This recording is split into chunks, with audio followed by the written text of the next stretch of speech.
Sono finiti in manette 3 dei 4 soggetti che lo scorso 2 novembre avevano fatto irruzione armati nella filiale della BWR, Banche Venete Riunite di Tresché Conca di Roana, con i volti parzialmente travisati. Avevano rinchiusi i dipendenti in una stanza, immobilizzandoli con fascette da elettricista, per poi scappare con 40.000 euro di bottino a bordo di un'auto guidata da un quarto complice che faceva da palo.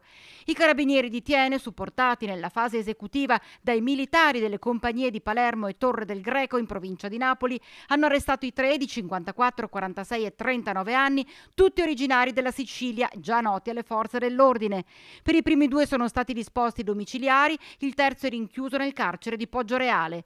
Gli inquirenti sono riusciti a risalire alla banda dopo un'analisi minuziosa delle immagini delle telecamere di videosorveglianza e dopo aver ascoltato i testimoni, riuscendo ad acquisire importanti elementi probatori degli autori materiali della rapina. Sono ancora in corso le indagini per rintracciare e arrestare anche il quarto uomo.